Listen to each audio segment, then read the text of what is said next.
Yo, what's up guys, welcome back to another video, and this is another basketball reaction. And firstly, I know this is quite a controversial video. I mean, you can look at the like to dislike ratio and you can see how many comments there are.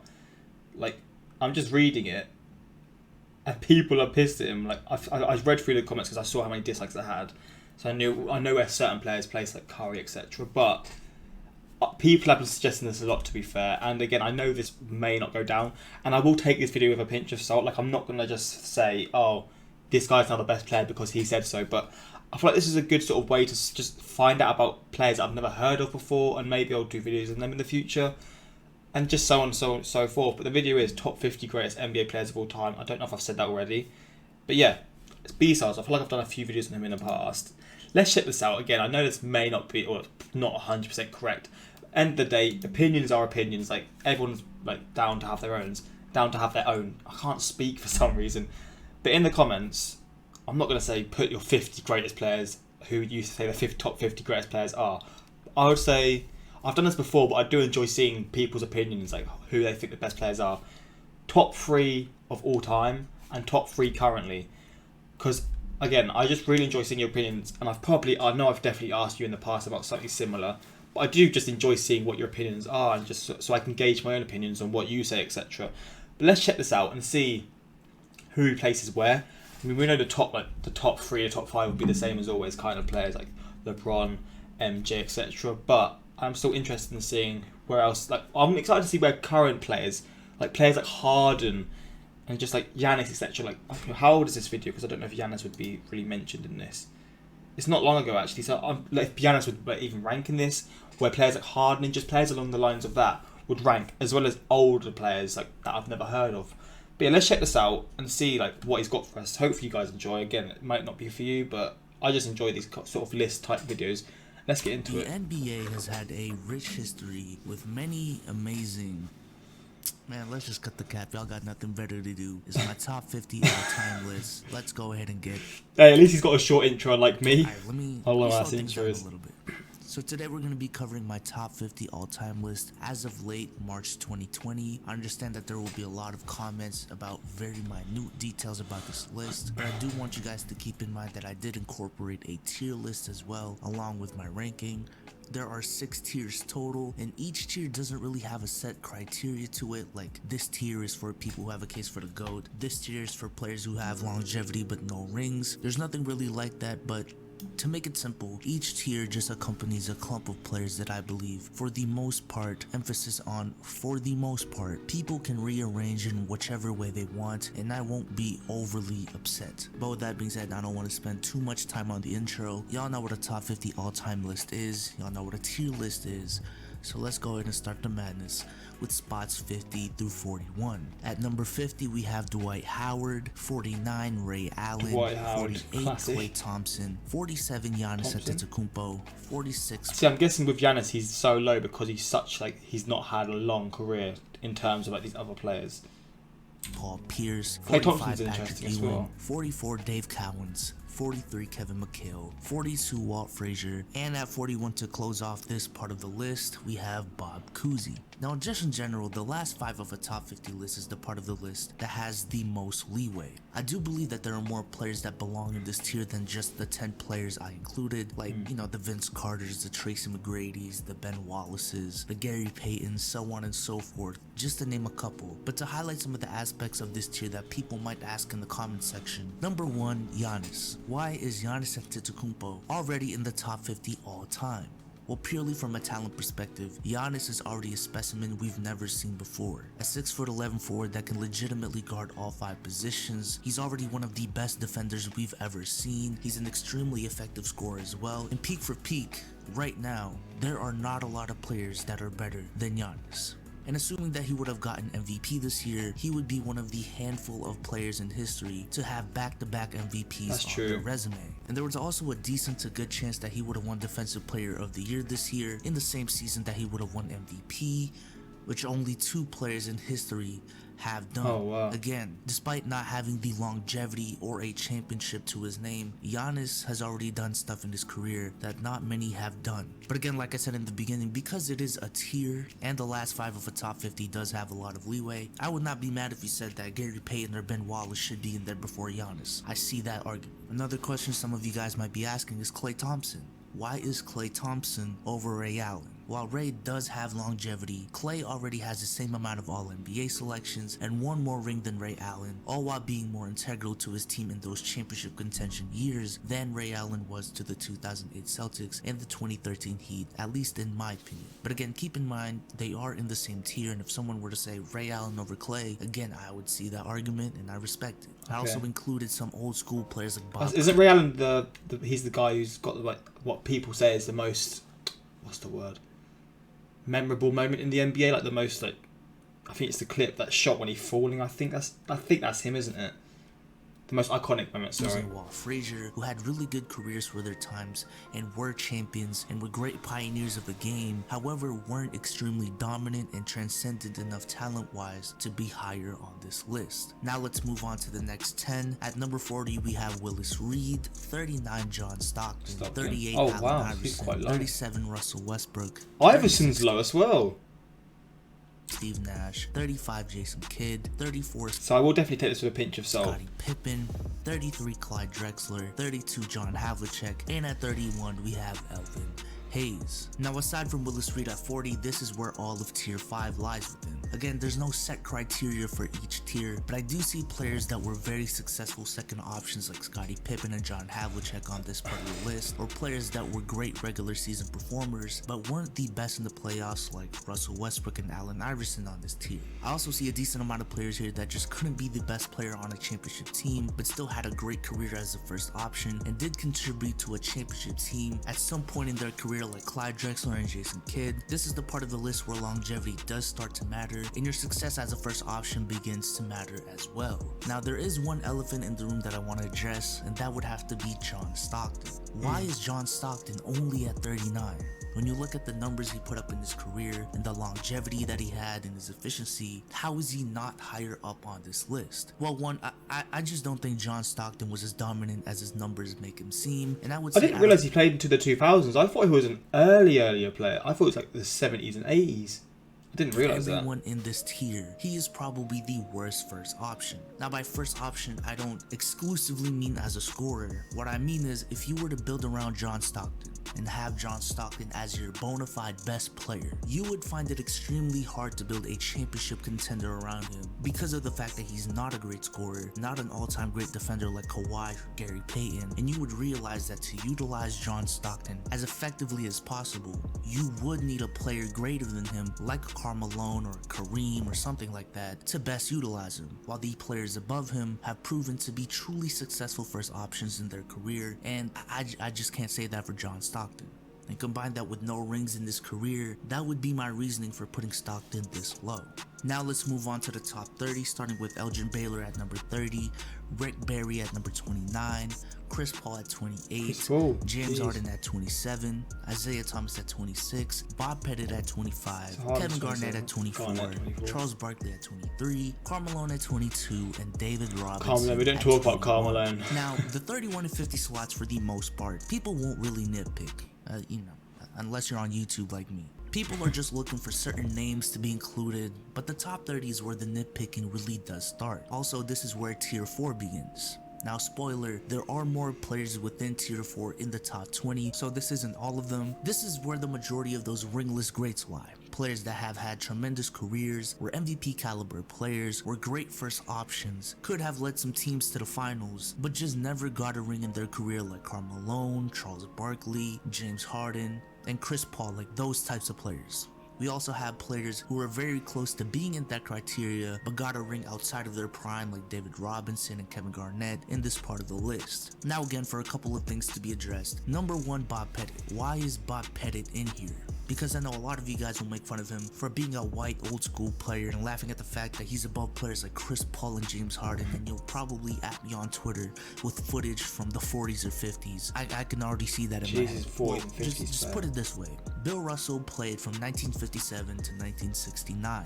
Wilt Chamberlain, Oscar Robertson, and Jerry West played from around 1960 to 1973, give or take a couple of years. Bob Pettit played from 1955 to 1967. So he had a lot of overlap between those four players who many people have no problem putting in their top 30. He was an 11-time All-Star, an 11-time All-NBA member, a 2-time MVP, a 1-time champion, also being one of just 2 players in history to lead their team past Bill Russell's Celtics and stop him from being a perfect 13 of 13. This is why I like this video. This is why I like it, because I'm finding out about these players that I've never heard of before, from players from the 50s and 60s. Like, that's why I enjoy these kinds of videos. Again, even though it may be like people will see this as a completely wrong opinion, I do just enjoy this kind of stuff. Player being Wilt Chamberlain and put up career averages of 26 points and 16 rebounds. So please read more about Bob Pettit's career if you can, because I believe he is a highly underrated player. Isaiah Thomas's placement as well is a little confusing because he's above Harden and CP3, but below Barkley and Malone. Now I tried to type out the explanation as to why I put him there, but it just took up way too much time, so I'll just chalk that one up as essentially a personal decision of mine, because he is a 2-time champion that I still don't think had a better career than Barkley and Karl Malone. But again, because they are all in the same tier, I do see the argument for Isaiah being behind all 4 of those players and above them as well. So we're getting deeper into the list. Now let's go ahead and start the top 20. This is where it gets really interesting. I think this is the most interesting part of the list in my own opinion. Starting off with Kawhi Leonard at 20, Julius Erving at 19, Dirk Nowitzki at 18, Dwayne Wade at 17, Oscar Robertson at 16, Moses Malone at 15, Jerry West at 14, Wilt Chamberlain at 13, Kevin Durant at 12, and Stephen Curry at 11. Now, like I said earlier, I'm an idiot. I think I said, for some reason I thought Stockton was the NBA. That was who the NBA was based on. It's Jerry West, isn't it? Why was it? I don't know why I thought I got confused with that. Tier 4 is continued on this part of the list KD with 12, Kawhi Leonard, Julius Erving, Dirk Nowitzki, D Wade, and a couple of other players, and also includes the start of Tier 3. Now this part of the list, I can just see it. A lot of you guys will question this part of the list. Probably the biggest one you guys will question is Wilt Chamberlain at 13. Wow. Now I do want to admit up front that Wilt Chamberlain was one of the players in this list that I really had trouble ranking. But if you watch this video of mine a couple years back that I made, where I took a deep dive into Wilt's career, I don't think many people realize how much he underperformed in the playoffs. A lot of people attribute his lack of rings simply due to the fact that Bill Russell's Celtics existed and the fact that they were just that good. But if you analyze his career more closely, there were so many times where Wilt legitimately could have beaten the Celtics if he didn't underperform. His teams also had a higher chance of winning than most people think. A decent amount of those. That's a bit unfair though. You can't just base a player's career just on a certain few games. Like, from what I've seen and from what people have said, he was just ahead of his time, man. He was completely ahead of his time. So now I see why certain people are annoyed with this video, because a few picks here and there are definitely controversial to say the least. Years against Bill Russell and his Celtics, Wilt Chamberlain was actually favored, and I just believe that he's underperformed so many times in his career that I truly believe that there are 12 players in history who have had better careers than him, including Stephen Curry and Kevin Durant. Jesus. Which understandably, I can see people saying that it's premature to have him this high up on the list. Also, some of you guys might be questioning Kawhi Leonard's placement at 20. Now again, Kawhi was one of those players that I had a lot of trouble ranking because he's accomplished so much in such little amount of time and doesn't have the longevity of a Karl Malone or Kevin Garnett or even the MVP to his name. But how many players in history can say that they have 2 Defensive Player of the Years, 2 championships, and 2 Finals MVPs on 2 different teams? Not a lot. Again, this is why I made tiers, because if you told me that you believe that Karl Malone or David Robinson are greater all time, again, I wouldn't be mad at all. I see that viewpoint. Again, I guess I'll just chalk up Kawhi to a personal preference of mine, and that's why I put him at 20. But here we go. My top 10 players of all time. Number 10, Shaquille O'Neal. Number 9, Hakeem Olajuwon. Number 8, Tim Duncan. Number 7, Larry Bird. Number 6, Kobe Bryant. Number 5, Bill Russell. Number 4, Kareem Abdul-Jabbar. From his opinion so far, some of them are controversial. I'm very intrigued to see his top 3 and who's first and who's second. Number 3, Magic Johnson. Number 2, LeBron James. And number 1, Michael Jeffrey Jordan. There's my top 10 players of all time. What many of you guys have really been anticipating. But hopefully, due to the tier system I placed and my explanation throughout this whole video, you guys would realize that the top 10 is not really an exclusive club, like a tier of its own. Because as you guys can see, tier 3 does bleed out all the way to 13, that's true. And the top 10 alone includes 3 tiers in itself. To address a couple of things that, again, you guys might be questioning. That's a good point, to be Number fair. 1, Bill Russell.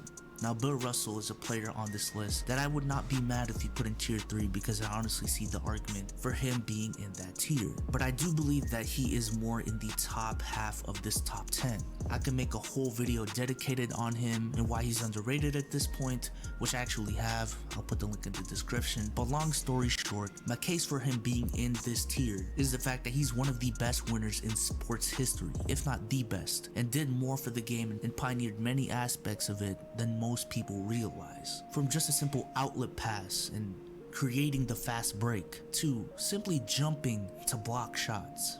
These are stuff that Bill Russell was instrumental in pioneering. But again, I do understand the weak era argument and the fact that he's probably the worst offensive player, maybe in the top 50 period. But the fact that he was as successful as he very was, controversial, the fact that he was winning MVP year in and year out, and people were having discussions between him and a guy that was capable of averaging 50 points a game, in my opinion, just shows how great of a leader he was, more so than how overrated the era was or how overrated he was. The second thing I want to address is Michael Jordan being in his own tier. I guess with this decision, it's pretty obvious that I believe MJ is the greatest of all time. The reason that I put MJ in his own tier is because I just believe every argument I've seen for MJ not being the greatest just isn't a good one. I can't lie, especially from what I've seen recently to do with him, and that like from the documentary to like the YouTube videos, I don't know, I've just suddenly grown really to adore MJ. And don't get me wrong, I love LeBron and like players like that are similar in like sort of stature, etc. But for me, like again, I'm still not really in a position to say who I think the best is. I've still got to learn more about the sports, but his aura and just everything about him. And again, maybe in a few years' time when there's now a documentary about LeBron, that'll change my opinions as well, because obviously he's had his own story and incredible stuff. But some of the things that Jordan's done, like I don't know, man, something about him, like he's now one of my favourite like sport athletes, because I've just looked into him a lot recently. Like I just think something about him's mad. I don't think there's ever been a player that truly exceeds the career that MJ has put together. MJ has a career that is the closest thing you can get to perfection. 6 rings and 6 finals MVPs, no game 7s in the finals, 5 MVPs, a Defensive Player of the Year, a complete game, led the Bulls He has no game 7 season, what the not hell? 1 but 2 3-peats, was on one team for a majority of his career, has the flashiness in his game, has the fundamentals down packed, had just as great of an off-court impact on the game as anyone in history, if not the greatest impact on the game. I mean, the guy literally did everything. And until someone comes with a career that is legitimately comparable to all of that, I'm sorry, but I personally believe MJ is in his own tier. But I do simultaneously believe that the gap between him and the guys in tier 2 isn't astronomical as well. But there you have it. I know it's been on the screen for a while now, but this is my top 50 greatest players of all time. I do enjoy just these tiers in general, because you see like players from the past and players who are currently playing, you see where they sort of rank. And again, players who are currently playing, it's kind of hard to judge them, because like these older players from like the 60s, 70s, 80s, 90s, and even like the 220, how do you even say it? The noughties, that's the word I was looking for. They've obviously finished their career, and it is hard to judge like a Harden or a KD or a Curry, etc. And even like a Yanis as well, because he's so he's like 5-6 years into his career, so he's still got so much to go. So it is hard to rank them. But I do like seeing these, whether people think it's right or wrong. I do like seeing these sort of points of view But what would you change about this? Do you think it's unfair that certain players like Yanis are in this, or do you reckon he should be higher purely based on his ability? Like, what would you change in this list? Because, I mean, end of the day, this is just me gauging my opinions and sort of taking each individual sort of people's opinions and sort of trying to gather my own opinions. And, like, I do it with your, like, comments as well. Like, what would you change in this? Time list in order with tiers included. Go ahead and take your screenshots right now, post it on Twitter, Instagram, whatever you gotta do. As a matter of fact, let me add a drop shadow to it, add some contrast between the boxes in the background, spice things up a little bit. And you know what, if you're gonna post it on IG, bow, I got you with the 4x5 version. You know what, let me flip it on the screen right now if you're on mobile, get the best quality picture out of it. You know, out of a YouTube video. Go ahead, spread it around if you want to. Talk about it. I don't care. I know it's going to be talked about somewhere. Again, I do want to emphasize that there's a lot of leeway in this list, and I'm not really strict about the rankings of the players within their little clumps. If you think Shaq is over Akeem, cool, you know, I see it. If you think KG is over David Robinson, Carmelo, and Charles Barkley, I see that as well. I just thought this would be a great video to do right now. Since the NBA is suspended and we do have a lot of time on our hands, leave a like on this video if you liked it. It helps. I mean, I did enjoy the video. At the end of the day, like, even me with my novice opinions, I see like certain reasons as to why people would be pissed off with this list. But I just enjoy this kind of stuff, whether it's right or wrong. I just like seeing people's different opinions and like finding out, like I've said 5 times already, finding out about new players that I've never heard of before, because a few of them I've never heard their names, and they're ranked so highly. So I mean, maybe I should look into them as well. Look at Kai, man, 11th all-time such an inspiration. People love saying that, for God's sake. Let's just read more of the comments. I only read the first few because I just sort of wanted to see why there was so many like dislikes, etc. But there was a lot of suggestions to do this video. That's why I did it. Whether people wanted this or not, I did it because of that, basically. Single-handedly the worst list I've seen in my life. Jeez. This is so inconsistent with its placings and reasoning of tiers. Where's Dominic Wilkins? Why is Patrick Ewing so low? See, I can't really comment on that because I don't know too much about his career. I know he's a big name, but I've not really seen much of him. Your top 5 is acceptable. After that, it's one of the most whack lists I've seen. Oh, God. You're telling me he put Chris Paul over John Stockton and Steve Nash. Yeah, Chris Paul is very high. Like, I know he's a mental player, but I never, like, he's not won a championship, which I can see what he means with his inconsistent placing and rankings, because he's never won a championship. And I know he's a baller, but so high. I was very surprised. I didn't talk about it, but I was very surprised with that. You put John Stockton low, saying that he wasn't a good defender, yet you put Steve Nash higher than him, even though Stockton had way more assists in the finals and way more times than Nash. Trash ass list. So inconsistency. But hey, I did enjoy this video nevertheless. I can see the opinions as to why it's not an acceptable one, but hey, we're here to learn more things. And tell me what you think is wrong with this. I mean, there's probably going to be a lot, but... And also, what I said, top 3 players currently and top 3 players of all time. Let me know in the description. I really want to know your opinions. And if they've changed from when I last asked you. But hey, we're here to sort of see your opinions, right? Hopefully you guys enjoyed. And until next time, like, subscribe,